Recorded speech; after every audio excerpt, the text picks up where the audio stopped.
पहले दृष्टांत को नहीं समझते तो फिर मेरी किसी भी बात को तुम नहीं समझ सकते। Such an important parable, Jesus का फर्स्ट पैराबल बहुत ही इम्पोर्टेंट है, बहुत ज़्यादा इम्पोर्टेंट है। और वो टीचिंग देते वक्त पूरा दिन गुजर गया। ये 1 घंटे की टीचिंग नहीं थी, ये बाइबल स्कूल नहीं था, किसी चर्च में वो नहीं थे। उन्होंने पब्लिक में मीटिंग की, घर आए, चेलों ने सवाल किया, जो तू बाहर कह रहा था वो समझ में नहीं आ रहा। तब यीशु मसीह एक्सप्लेन करते हैं, टीचिंग में भी उन्हें समझाते हैं, और तब वो समझाने के बाद उनको प्रैक्टिकल कराते हैं। जब थ्योरी और प्रैक्टिकल दोनों एक साथ होते हैं तो वो चीज पक्की हो जाती है। यस। अभी कल मैं एक प्लान बना रहा था, मुझे नेपाल में बाइबल स्कूल स्टार्ट करना है। तो मैं बात कर रहा हूँ फोन पे, ऑनलाइन बात कर रहा हूँ और मैं लिख रहा हूँ। बात उनकी चल रही है और लिख मैं अपनी चीज रहा हूँ, और मेरे 10 सब्जेक्ट तैयार हो गए इतनी देर में, जब तक उनकी बात खत्म होती। एंड प्रभु ने मुझे कहा टीचिंग प्लस प्रैक्टिकल दोनों होना चाहिए। 1 महीने का स्कूल नहीं, 2 महीने का स्कूल कर। 1 महीना टीचिंग, 1 महीना फील्ड वर्क, तीसरे महीने में कलीसिया स्थापित। हालेलुया।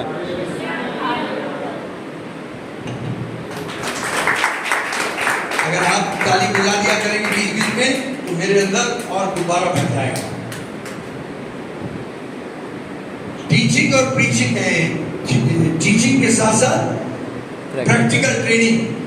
यीशु ने जब ये टीचिंग दी उनको बीज बोने की, वो बीज के बारे में बता रहे थे, परमेश्वर के वचन के बारे में, तब उन्होंने प्रैक्टिकल किया। और यीशु ने मरकुस 4 के लगभग अंतिम पदों में आकर कहा, आओ झील के पार चलें, नदी के बीच में आओ उस पार चलें। एग्जैक्ट वर्ड हिंदी बाइबल में लिखा है, आओ उस पार चलें। यीशु के मुख से क्या वचन निकला? आओ उस पार चले। बोलिए बोलिए, आओ उस पार चले। आओ उस पार चले। सब नाव में बैठ गए। यीशु मसीह सुबह से बेचारा मेहनत कर रहा था, फील्ड वर्क करता रहा, फिर घर में लड़कों को सिखाता रहा, थक गया था। बाइबल में लिखा है वो बोट में being a man as a son of man। क्यों मैंने बोला as a son of man? Bible कहती है इज़राइल का परमेश्वर ना कभी सोता है ना ऊँघता है। as a man वो थक गया, सो गया। उधर से आंधी तूफान आया और चेले दौड़कर यीशु के पास आए, बोले स्वामी तू सो रहा है यहाँ, हम मर रहे हैं। प्रैक्टिकली सारी टीचिंग खत्म कर दी। पूरे 4थे चैप्टर में टीचिंग दी, सारी टीचिंग गायब कर दी। यीशु ने कहा, वचन बोया, आओ हम उस पार चलें। इनको विश्वास नहीं रहा प्रभु के वचन में। ये क्या चेले क्या कहने लगे? हम मर रहे हैं, हम इस पार जा रहे हैं, तू कह रहा था उस पार चले, हम तो नीचे थे। जस्ट अपोजिट बोलने लगे। यीशु मसीह खड़े हुए, और इस टाइम बाइबल में लिखा है, at the same time he is the man, son of man, at the same time he is the son of God. यीशु जब खड़े हुए, उन्होंने अपने हाथ को आंधी तूफान की ओर बढ़ाया। मैंने ये आपको इस छोटी सी टेस्टमनी क्या सुनाई? परमेश्वर का दास ने ये किया, और उस दुष्ट आत्मा ने रिकॉग्नाइज किया, मुझे बाई नेम कॉल कर दिया। और यहां पर नाव में स्वयं प्रभु यीशु मसीह। Hallelujah, hallelujah. परमेश्वर का पुत्र साक्षात वचन देधारी हुआ है, स्पिरिट से भरा हुआ है, और वो गिरा सैनियों में नाव से पैर बाहर निकालता है और कब्र की गुफा के अंदर से, कब्र के अंदर एक गुफा है, वहां से दुष्ट आत्मा देखती है सन ऑफ गॉड को। आज जमाने की आंखें खोलने की जरूरत है। अंधा हो गया है संसार, उसे दिखता नहीं है परमेश्वर का बेटा। लोगों को मालूम नहीं है वो जो क्रूस पे कुर्बान हुआ है वो है कौन। चर्च के लोगों को नहीं मालूम। अभी मैं पिछले हफ्ते नेपाल की बाइबल स्कूल में पढ़ाने गया था। मैंने कहा प्रभु मैं क्या पढ़ाऊंगा, 6 महीने से मैं पढ़ा रहा हूँ, हर महीने जाता हूँ पढ़ाने। प्रभु ने कहा ये जा रहे हैं सेवक बनने, 19 अक्टूबर को उनका ग्रेजुएशन है। कंजूस हो, ताली में हो जाओ, ये तालियां बोलो प्रभु जी आपके लिए। एक गुड न्यूज दूं और गुड न्यूज और दूं। यस, घर जाकर पढ़ना, पहला यूहन्ना 4 अध्याय 15 पर वहां लिखा है, यदि कोई व्यक्ति ये स्वीकार कर ले, मान ले ईसा परमेश्वर के पुत्र हैं, तो वो व्यक्ति परमेश्वर में और परमेश्वर उस व्यक्ति के अंदर वास करने होता है। Hallelujah, hallelujah. और क्या चाहिए? इसके अलावा कुछ चाहिए? हेलो, कुछ चाहिए? चंगाई चाहिए? प्रार्थना चाहिए? आप और परमेश्वर दोनों एक हो गए। परमेश्वर आप में, आप परमेश्वर में। इससे बढ़कर और क्या चाहिए? ये संभव है कब? जब आप स्वीकार करते हैं ईसा परमेश्वर का पुत्र है। आमीन। जब लाजर मर गया था, यीशु मसीह 4 दिन बाद उस घर में पहुंचे। मार्था को मालूम पड़ गया। मार्था दौड़ के गई, रास्ते में यीशु मसीह के सामने खड़ी हो गई, बोले प्रभु तू यहाँ होता तो मेरा भाई नहीं मरता। 3 अध्याय के 22 पद में जब यीशु मसीह यरदन नदी में डुबकी लगा के बाहर आते हैं, स्वर्ग खुलता है, पवित्र आत्मा कबूतर के नाई उसके कांधे पर आकर ठहरता है। बाइबल में लिखा है, आकाशवाणी हुई, पिता ने कहा ये मेरा प्रिय पुत्र है। Hallelujah, hallelujah. नौकर की बात मत मानो, पिता की बात तो मानोगे। यस, क्या अभी भी नहीं मानोगे? बाप आसमानी कह रहा है, He is my beloved son। शैतान को इसका प्रकाशन नहीं था। जब लूका 4 में उसने परीक्षा ली, हर बार कहा अगर तू परमेश्वर का पुत्र है तो। हाफ प्रकाशन था, शैतान को पूरा प्रकाशन नहीं था। वो कहता अगर तू परमेश्वर का पुत्र है। यीशु मसीह केवल परमेश्वर के पुत्र नहीं थे, यीशु मसीह परमेश्वर के इकलौते प्रिय पुत्र थे। He is the beloved son of Most High God। यीशु परमेश्वर पिता का इकलौता प्रिय पुत्र है।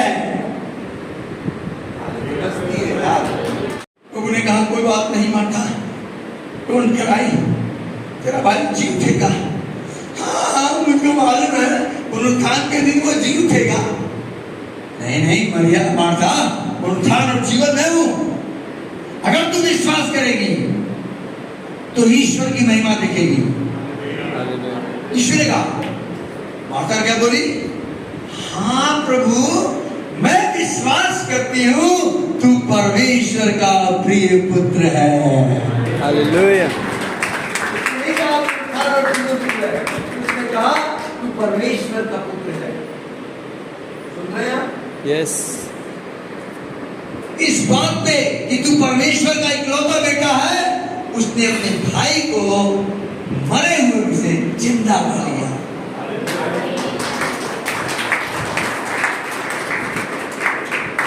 क्या ये कलीसिया विश्वास करेगी? यस, यीशु मसीह परमेश्वर का बेटा है, परमेश्वर का वो बेटा है, तुम उसकी बेटी हो। इस रिश्ते से यीशु मसीह तुम्हारे बड़े भैया हैं।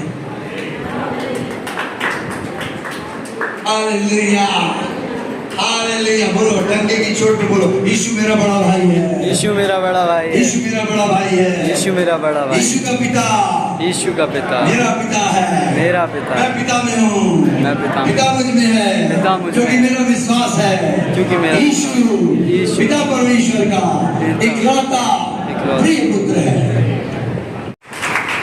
हालेलुया। एक और बात इस पे बताता हूँ, मेरे दिल में आ रही है।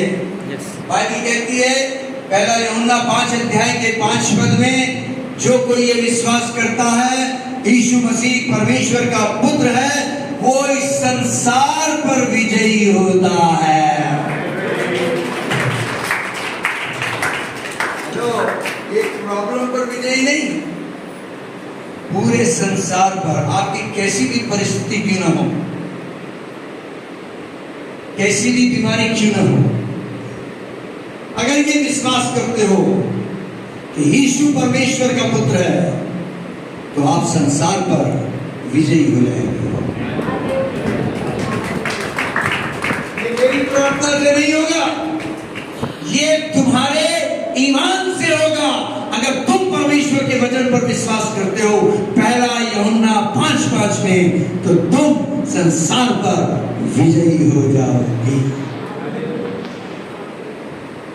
मुझे ऐसा लगता है इसके आगे कोई वचन देना ही नहीं चाहिए।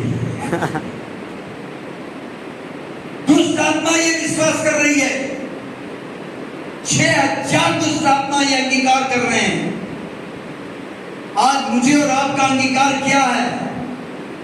हम नकारात्मक अंगीकार करते हैं। बी पॉजिटिव करना है, रोज सुबह उठ के अंगीकार करें, यीशु परमेश्वर पिता के इकलौते प्रिय पुत्र हैं। Hallelujah, hallelujah. विश्वास करें, अंगीकार करें। आपका मेरा ये कथन होना जरूरी है। ये मेरा कन्फेशन है जो मेरी परिस्थिति पर मुझे विजय देगा। दुष्ट आत्मा रिकॉग्नाइज कर रही है, ही is the son of God. लोग यकीन नहीं कर रहे, लोग यीशु को पत्थरवाह करना चाहते हैं। जब वो कहता है मैं परमेश्वर का पुत्र हूं, यूहन्ना 10:34 में लोग पत्थरवाह करते हैं। यीशु कहते हैं तुम मुझे क्यों मारना चाहते हो? मैंने ऐसा क्या किया? नहीं, काम तो तू अच्छे करता है, इसलिए नहीं मारना चाहते, लेकिन तू अपने आप को परम प्रधान का पुत्र कहता है। बाइबल हमें यह अधिकार देती है। पहला यूहन्ना 1 अध्याय 12 पद में लिखा है, जितनों ने उसे ग्रहण किया उतनों को उसने अपनी संतान होने का हक दिया। बोलो, मैं प्रभु यीशु के परिवार का सदस्य हूँ। मैं प्रभु यीशु के परिवार का सदस्य I am the household of God. I am the household of God. आमीन, आमीन। ये अपनी प्रभुता को प्रकट किया। उनकी एक आवाज में सारा तूफान शांत हो गया, समुद्र की लहरें शांत हो गई, सब में भय छा गया। हालेलुया। और मरकुस 5 शुरू हो गया। पहले ही पद में लिखा है, गिरासेनियों के देश में नाव रोकी और वो नाव से नीचे उतरा। गिरासेनियों में कौन था? एक ऐसा व्यक्ति था जो दुष्ट आत्मा से ग्रसित था। एक दो दुष्ट आत्मा नहीं, बाइबल में लिखा है पूरी सेना उसके अंदर थी। एक फुल आर्मी बटालियन, पूरी बटालियन में कितने लोग थे मालूम? 6000। हेलो, कल्पना कीजिए, एक व्यक्ति के अंदर एक दो दुष्ट आत्मा नहीं, 6000 दुष्ट आत्मा की फौज उसके अंदर है। आप सोचिए उस आदमी की हालत क्या होगी। केवल वही समझ सकता है जो दुष्ट आत्मा से ग्रसित हो। किसी भी डॉक्टर के पास चले जाओगे, कोई इलाज नहीं मिलेगा। चला गया। हाँ, जीसस के बिल्कुल करीब, बगल में बातें कर रहे हैं, उसी के सवाल का इलाज कर रहा है यीशु। और वो चला गया। बाइबल में लिखा है क्योंकि वो धनी व्यक्ति था। यीशु ने कहा सुई के नाके से ऊंट का गुजर जाना संभव है, धनी का स्वर्ग राज्य में प्रवेश पाना असंभव है। अगर जीसस ने डायग्नोस कर दिया है तो जीसस जो सॉल्यूशन देता है उसको मान लीजिए, आपका बहुत भला हो जाएगा। सो यीशु गिरासेनियों के देश में नाव रुक गई और मुझे ऐसा लगता है कि दुष्ट आत्मा को पहले मालूम पड़ गया कि कौन आ रहा है। Hallelujah, hallelujah, hallelujah. मैं आपको बताऊं, अगर आप वचन और आत्मा से भरे हैं, दुष्ट आत्मा को मालूम है कि जो आ रहा है ये कौन है। मुझे अच्छी तरह याद है, एक बार इलाहाबाद किसी ने प्रार्थना कराई फोन पर, वो चाहते थे मैं उनके यहाँ पहुंचूं, वो मुझे बाई प्लेन का खर्चा भी दे रहे थे, कैसे भी आप आ जाए। उनके घर में उनका बेटा पूरा खाना खा जाता था। बुलंद आवाज में पढ़ना। मैं यीशु को दूर ही से देखकर दौड़ा, उसे प्रणाम किया और ऊंचे शब्द से चिल्लाकर कहा, हे यीशु परम प्रधान परमेश्वर के पुत्र, मुझे तुझसे क्या काम? आमीन। मैं तुझसे परमेश्वर। आप छठा पद पढ़िए केवल। ठीक है सर, कोई। फिर से पढ़िए छठा पद। वे यीशु को दूर ही से देखकर दौड़ा, यीशु को दूर से ही देखकर दौड़ कर आया, उसे प्रणाम किया। उसे प्रणाम किया। हालेलुया। एक जगह हिंदी बाइबल में लिखा है उसने उसे दंडवत किया। इंग्लिश बाइबल कहती है उसने वर्शिप किया। छुप जाना, घुटने के बल आ जाना, प्रणाम करना, दंडवत करना, ये वर्शिप को दिखाता है। आपको मालूम बाइबल कहती है लूका 19:10 के अंदर यीशु मसीह खोए हुओं को ढूंढने आया। पहला तिमोथी 1:15 में लिखा है, पौलुस कहते हैं ये बात सच है, विश्वास योग्य है, मानने के योग्य है कि यीशु मसीह पापियों को बचाने आया, जिसमें सबसे बड़ा पापी मैं दुष्ट आत्मा से ग्रसित है। 6000 दुष्ट आत्मा वाला व्यक्ति, चेले यीशु के साथ हैं और ये दौड़ कर आता है। पुराने नियम का आदमी नहीं मिल सकता है, लेकिन आज परिस्थिति डिफरेंट है। आज दया के सिंहासन पर प्रभु जी हैं। इससे पहले पवित्र आत्मा किसी के लिए बात कह रहा है, मुझे मालूम नहीं कौन है।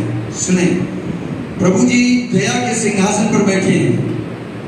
इससे पहले कि दया का सिंहासन न्याय के सिंहासन में आ जाए, दौड़ के उसके चरणों पे आ जाए। आप अपने आप को मत देखें, आपने क्या किया है, क्या कर रहे हैं, फॉरगेट इट। आप उसको देखें जो सलूशन है। सलूशन के पास आने की कोशिश करें। अगर आप सलूशन के पास आएंगे, रेमेडी मिल जाएगी। Hallelujah, hallelujah. पहले कि मैं इसका मतलब बताऊं, मैं थोड़ा सा इस व्यक्ति के बारे में बताना चाहता हूं। अगर आप 3 और 4 पद को पढ़ेंगे, भैया पढ़ दीजिए, पढ़े माइक कौन है? बड़ी कस के पढ़िए। वह कब्रों में रहा करता था और कोई उसे सांकलों से भी ना मान सकता था, क्योंकि वह बार बार बेड़ियों और सांकलों से बांधा गया था। और उसने सांकलों को तोड़ दिया और बेड़ियों के टुकड़े टुकड़े कर दिए थे, और कोई उसे वश में नहीं कर सकता था। हालेलुया। लिखा है कब्रों में रहा करता था। घर का एड्रेस क्या है? कब्र। कोई इसे सांकलों से भी न बांध सकता था। सांकल समझते, रस्सी नहीं, जंजीर, लोहे की जंजीरों से भी बांध नहीं क्योंकि 6000 दुष्ट आत्मा अंदर थी। नेचुरल मैन नहीं था, नॉर्मल व्यक्ति नहीं है, वो एबनॉर्मल है, सांकलों से भी नहीं बांधा जा सकता। उसने सांकलों को तोड़ दिया, बेड़ियों के टुकड़े टुकड़े कर दिए, कोई इसे वश में नहीं कर सकता था। Know him, that's all, that was my title. उसको जाने। और आपको मालूम क्या हो गया, 4 दिन हो गया मैं टॉपिक ही खत्म नहीं, 4 डेज मैं इसी पे पढ़ाता था। और बाद में मेरे दिल में आया कि मैं इस पे किताब लिख दूँ। आप लोग प्रार्थना कर रहे, मैं एक बुक लिख सकूं, टाइटल होगा नो हिम।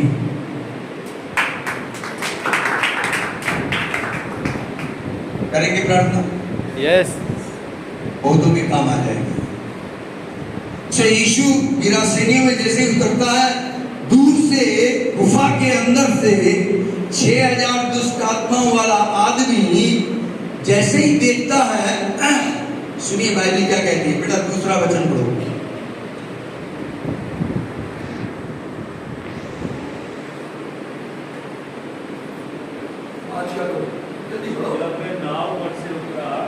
जब वो नाव से उतरा तो तुरंत बाइबल खोल के रखिए।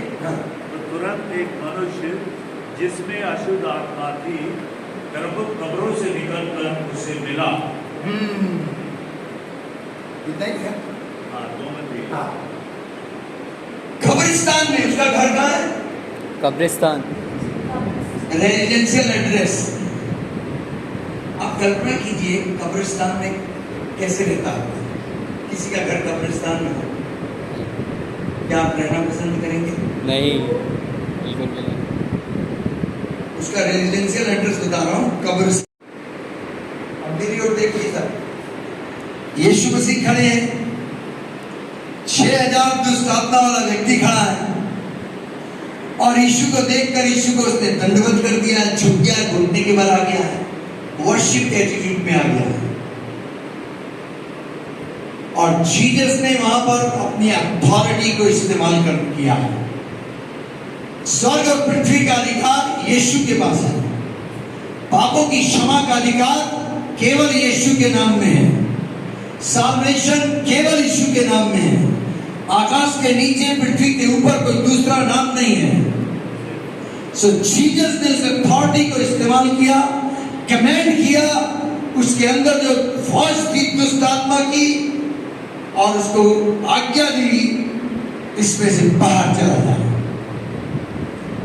जानते हो दुष्ट आत्मा भी बोलती है। क्या आप जानते हैं दुष्ट आत्मा बोलती है? यस। मैंने इलाहाबाद का केस बताया। दुष्ट आत्मा ने क्या बोला पहले? हम जानते हैं तू परम प्रधान ईश्वर का पुत्र है। यस यस, नो कंजूसी। हालेलुया। ये बात किसने कही थी? दुष्ट आत्मा। 6000 दुष्ट आत्मा वाला व्यक्ति बोल रहा है। आज संसार के लोग स्वीकार करने को तैयार नहीं है Jesus Christ is the son of most high God. अगर केवल आप एक इस बात पर विश्वास कर लें, केवल इस बात पर कि यीशु परमेश्वर का पुत्र है, सुनिए, केवल ये विश्वास कर लें। मैं लंबा चौड़ा आपको संदेश नहीं दे रहा हूं, पता नहीं मैं क्यों आप सुन रहे हैं। केवल इतना विश्वास कर लीजिए, यीशु परम प्रधान का पुत्र है। ये मैं कह रहा हूं इसलिए नहीं। स्वर्गदूत आया, नीचे उतरा, लूका 1 अध्याय 30 से 22 पद पढ़िए। उसने आकर कुमारी मरियम से कहा कि तू एक बालक को जन्म देगी, वो परम प्रधान का पुत्र कहलाएगा। एंजल ने बोला जन्म से पहले विद नेम उसका नाम यीशु रखना। धरती के आदमी की बात मत मानो। स्वर्गदूत ने आकर कहा जन्म से पहले, फिर भी यकीन नहीं आ रहा। किया यीशु ने एक कमांड किया। जब कमांड किया दुष्ट आत्मा कहती है तू हमें क्यों सता रहा? यीशु मसीह सताने आए थे? नहीं। यीशु उस व्यक्ति को बचाने आए थे। उसके अंदर जो था वो दुष्ट आत्मा बोल रहा है। दुष्ट आत्मा भी बोलते हैं। आपको रिकॉग्नाइज करने का कुछ सीखना पड़ेगा। यह आवाज परमेश्वर की है या दुष्ट की है? हमें तुझसे क्या काम? क्यों निकालना चाहता है? हम जाएं कहां? उसने कहा पहाड़ी पे सूअरों का झुंड उसी में समा जाओ। सब गिर गए, सूअरों का झुंड भी नीचे गिर गया। गांव से लोग आ गए, जो कुछ हुआ था। अब 6000 दुष्ट आत्मा जब निकली तो वो व्यक्ति की हालत कैसी थी? लिखा है प्रॉपर वे में यीशु के पास वो बैठा था, वेल ड्रेसअप हो गया। पत्थर अब हाथ में नहीं है, चिंगाड़ नहीं रहा है, जंजीरों से जकड़ा नहीं है, वेरी प्रॉपर वे में प्रभु जी के चरणों के पास है। आपको मालूम पुराने नियम में ये हरकत कोई नहीं कर सकता था। अगर कोई उस पहाड़ी के नजदीक भी जाएगा जहां यहोवा की उपस्थिति है, बाइबल में लिखा है वो भस्म हो जाएगा। इजरायली डर के मारे तंबू के बाहर खड़े हो जाते थे। जब तुरही फूकती थी, ओए यहोवा की उपस्थिति आ गई है, मूसा से कहते तू जा, हम नहीं जाएंगे। जा तू पूछ के आ क्या कहता है, वही हम कर देंगे। डर के मारे कोई नहीं जाता था। हेलो, धन्यवाद दीजिए, आप नए नियम के युग में हैं। धन्यवाद दीजिए। उस जमाने में पैदा होते तो नहीं पॉसिबिलिटी थी। फिर समय आया यीशु का, गॉस्पेल टाइम आया। लोग रिकॉग्नाइज नहीं कर रहे यीशु को, लेकिन दुष्ट आत्मा रिकॉग्नाइज कर रही है। याकूब की पुस्तक में लिखा है तुम विश्वास करते हो, अच्छा करते हो, दुष्ट आत्मा भी विश्वास करती है, थरथराती है और कांपती है। दुष्ट आत्मा भी विश्वास करती है। मालूम हो सकता है आपके अंदर 6000 अनक्लीन स्पिरिट ना हो, 1-2 हो। कई लोगों ने कई बार आपको रोका हो, टोका हो, मना किया हो, ये मत करो, ऐसा मत करो, ये मत किया करो। वो रोकना कोई क्या है, सांकल है, बांधा जा रहा है, वहां मत जाना, ऐसा नहीं करना। लेकिन हम करते हैं। घर के लोग दुआ करा रहे हैं, फिर भी आप करते हैं। क्यों कर रहे हैं मालूम आप? क्योंकि अब नॉर्मल नहीं है, अब नॉर्मल है क्योंकि अनक्लीन स्पिरिट ने आपको जकड़ा हुआ है। You are under the operation of possession of unclean spirit, इसलिए ये हो रहा है। यहां पर कोई से वश में नहीं कर सकता था, सांपों को तोड़ देता है, वश में कोई कर नहीं सकता। वह लगातार रात दिन कब्रों और पहाड़ों में चिल्लाता और अपने को पत्थरों से घायल करता था। क्या कोई अपने शरीर को घायल करता है? अब मुझे समझ में आ रहा है क्यों पवित्र आत्मा ने 1 कोरिन्थियन 6:19-20 पढ़वाया कि तुम अपने शरीर से परमेश्वर की महिमा करो। ये शरीर प्रभु ने दिया है घायल करने को नहीं, इसके द्वारा महिमा करने को दिया। घायल कब करता है आदमी? कई लोग सोचते हैं कि हम लेट के जाएंगे, यात्रा करेंगे, तीर्थ यात्रा होगी, लेट के जाते हैं, रोटेट होके जाते हैं, अपने शरीर को कष्ट देते हैं। आपके शरीर को कष्ट देने की जरूरत नहीं है, क्योंकि यीशु ने वो कष्ट आपका उठा लिया है। हालेलुया। आपको नंगे पांव यात्रा करने की जरूरत नहीं है, पहाड़ पर जाने की आवश्यकता नहीं है। वो पहाड़ पर नहीं है, वो पावर है। समझिए बात को। ये क्यों कर रहा है? क्योंकि अनक्लीन स्पिरिट इसके अंदर है, इसलिए ऐसी हरकतें कर रहा है। दूसरी तरफ यीशु है, परम प्रधान का पुत्र, पवित्र आत्मा से जन्मा, निष्कलंक, निष्पाप, वचन से भरा हुआ, आत्मा से भरा हुआ, फुल ऑफ गॉड। बाइबल कहती है 10:11 में, अगर आप प्रभु यीशु के नाम के आगे घुटने टेकते हैं, इसको पिता को महिमा मिलती है, पिता की महिमा होती है। मैं हैरान हो गया है, ये कैसे हो सकता है? एक पापी व्यक्ति, कुकर्मी व्यक्ति, जो परिवार फैमिली ब्लेसिंग से कट ऑफ है, ग्रेवयार्ड में रह रहा हो, अगर कोई पत्थर से अपने जिस्म को घायल कर रहा हो, लोहे की जंजीरों से चकरा गया है, खाना पीना से मिल नहीं रहा है, आराम है नहीं, कब्रिस्तान में आराम मिलेगा, कोई कंपनी नहीं है, लोनली है, अंदर से दुखी है, ऐसा व्यक्ति और क्राइस्ट उसके सामने आ जाता है। थैंक गॉड कि उसने दूर से रिकॉग्नाइज कर लिया।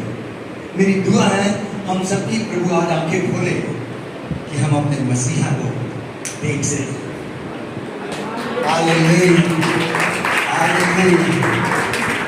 चर्च में मसीहा को दिखा नहीं पाते लोग, इसलिए लोग मसीहा के आगे झुक नहीं पाते। इस व्यक्ति ने देख लिया, यीशु से मिलता है। इस बात ने मुझे हिला दिया। मैं आपको उत्साहित करके कहना चाहता हूं, आपके अंदर अगर कोई नकारात्मक बात है, कोई नेगेटिव थॉट्स है, कोई गिल्टी कॉन्शियस है, अगर आपका हृदय आपको दोषी ठहरा रहा है, तब भी चिंता न करें। आप यीशु के पास आने की कोशिश करें। वो गलती ना करें जो अदन की वाटिका में आदम ने की थी। आदम ने अपने आप को छुपा लिया था। He ran from God. Don't run from God, run to God. Hallelujah. Hallelujah. बोलिए Hallelujah. हालात कैसे भी, बोलिए हालात कैसे भी हो, किसी भी दौर से क्यों ना मैं गुजरूं, किसी भी दौर से क्यों ना मैं गुजरूं, मुझसे कोई कितनी भी बड़ी गलती क्यों ना हो जाए, मुझसे कोई भी कितनी बड़ी, इसके बावजूद मैं प्रभु के पास जाऊंगा, प्रभु के पास, मैं प्रभु के पास जाऊंगा। आपको वहां पर रेमेडी मिल जाएगी। दुनिया की किसी जगह चले जाओगे, रेमेडी नहीं मिलेगी, यीशु के चरणों में रेमेडी मिल जाएगी। हाँ, आमीन, हालेलुया, आमीन। तो इनसे पूछ तो सही, ये मुझे जानते भी हैं, ये जाके क्या प्रचार करेंगे, मुझे जानते ही नहीं है। सबने इनके हेड को भर दिया है वचन से। हेड नॉलेज से सैल्वेशन नहीं आता, हेड नॉलेज से सैल्वेशन नहीं मिलता, हिस्ट्री मिलती है। पौलुस ने गमलीएल के चरणों में बैठ के व्यवस्था का ज्ञान लिया था। समझ में आ रहा मैं क्या बोल रहा हूँ? यस, आ रहा है ना? यस। और उस नॉलेज ने उसको क्या बना दिया? शाऊल को हत्यारा बना दिया। यीशु के विश्वासियों को मारता था, पत्थरवार करता था, जेल में बंद करता था, स्टीफन के मर्डर में इन्वॉल्व था। Head knowledge. बहुत से लोग हैं बाइबल स्कूल करके आए हुए हैं, डिग्रियां ली हुई हैं, नाम के साथ डॉक्टर भी लगा है।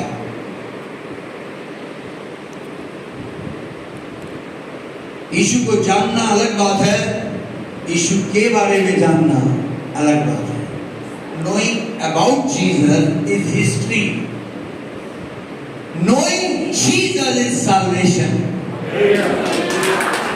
Hallelujah. हालेलुया। So प्रभु मुझसे बोलने लगे, इनको मेरी बात को, इनको मेरे बारे में कुछ नहीं मालूम। और जैसे इसने यीशु को देखा, क्या लिखा वहां पर? वो आकर क्या किया उसने?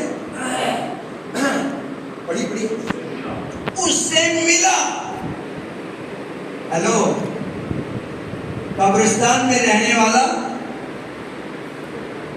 दुष्ट आत्मा की फौज अंदर धर्मी व्यक्ति नहीं है, यीशु को जानता नहीं है भाई साहब। आप तो बड़े अच्छे मोहल्ले में रहते हैं, आप अच्छे से फार्म में रहते हैं, कितना अच्छा एटमॉस्फेयर है। हम लोग बहुत अच्छे घर हैं, अच्छे परिवार में पैदा हुए हैं, हमारे संस्कार अच्छे हैं। ये व्यक्ति दुष्ट आत्मा से ग्रसित है, अनक्लीन स्पिरिट। अनक्लीन स्पिरिट सारे गंदे काम कराएगी आपसे, सारे गंदे काम कराएगी। वो भरा हुआ और वो दौड़ लगाता है और यीशु से जाकर मिलता है। आज चर्च के लोग यीशु से नहीं मिलते हैं, पूरा पूरा दिन हो जाता है। यीशु से मिलने का मतलब क्या है मालूम? 3 अध्याय के 22 पद में जब यीशु मसीह यरदन नदी में डुबकी लगा के बाहर आते हैं, स्वर्ग खुलता है, पवित्र आत्मा कबूतर के नाई उसके कांधे पर आकर ठहरता है। बाइबल में लिखा है, आकाशवाणी हुई, पिता ने कहा, ये मेरा प्रिय पुत्र है। Hallelujah, hallelujah. नौकर की बात मत मानो, पिता की बात तो मानोगे। यस, क्या अभी भी नहीं मानोगे? आप आसमानी कह रहा है, He is my beloved son। शैतान को इसका प्रकाशन नहीं था। जब लूका 4 में उसने परीक्षा ली, हर बार कहा, अगर तू परमेश्वर का पुत्र है तो हाफ प्रकाशन था, शैतान को पूरा प्रकाशन नहीं था। वो कहता, अगर तू परमेश्वर का पुत्र है। यीशु मसीह केवल परमेश्वर के पुत्र नहीं थे, यीशु मसीह परमेश्वर के इकलौते प्रिय पुत्र थे। He is the beloved son of Most High God। यीशु परमेश्वर पिता का इकलौता प्रिय पुत्र है। यीशु मसीह परमेश्वर का प्रतिरूप है। Hello hello, मुस्कुराइए। जीसस कौन है? फोटो कॉपी किसकी? परमेश्वर। डैडी की फोटो कॉपी कौन है? जीसस। यीशु मसीह। यीशु खुद कहते हैं यूहन्ना 10 अध्याय के 30 पद में, मैं और पिता दोनों एक हैं। जो मुझे देखता है वो पिता को देखता है, मैं वो करता हूं जो पिता को आता है। Photo copy. Jesus photo copy परमेश्वर की। कुलुसियों 2 अध्याय के 9 पद में लिखा है, परमेश्वर की परिपूर्णता सदैव उसमें वास करती है। Fullness of God is dwelling in the body of Jesus।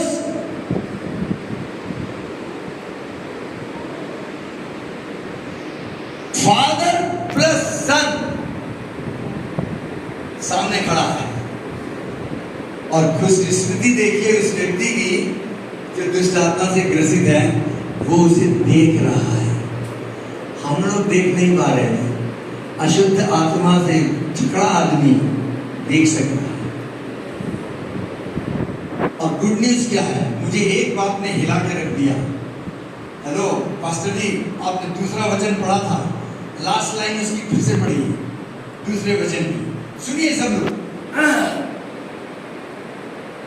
कब्रों से निकलकर उससे मिला, उससे आकर मिला। जीसस यहाँ खड़े, full of Holi spirit, full of God, just like father. और अशुद्ध आत्मा से ग्रसित, अनक्लीन स्पिरिट से भरा हुआ व्यक्ति, he ran, दौड़ के आया और यीशु से मिला। पुराने नियम में ये पॉसिबल नहीं था। ये पौलुस कह रहे हैं, प्रेरित अपोस्टल विश्वासी नहीं कह रहा। आज पास्टर अपने गुनाह एक्सेप्ट करने को तैयार नहीं है। अपोस्टल ये बात कह रहा है और यीशु मसीह गिरा से नहीं में आए। अनक्लीन स्पिरिट से भरा व्यक्ति दौड़ कर आकर उससे मिलता है। मिलने का मतलब है उसको जानना, उसको पहचानना, उसकी आराधना करना, उसके आगे झुक जाना, उसको दंडवत करना। ये नॉर्मल आदमी नहीं है। हेलो, ये नॉर्मल आदमी है नहीं। एक दो दुष्ट आत्मा इसके अंदर, 6000 दुष्ट आत्मा वाला व्यक्ति घुटने टेक रहा है मसीहा के आगे,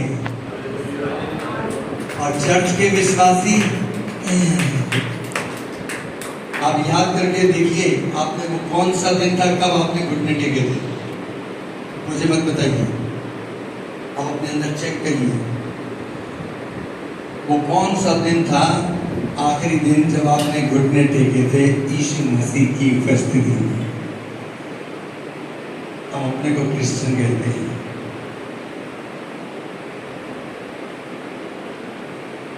यह नॉर्मल आदमी दुष्ट आत्मा से ग्रसित व्यक्ति यीशु की हजूरी में झुक जाना है, नील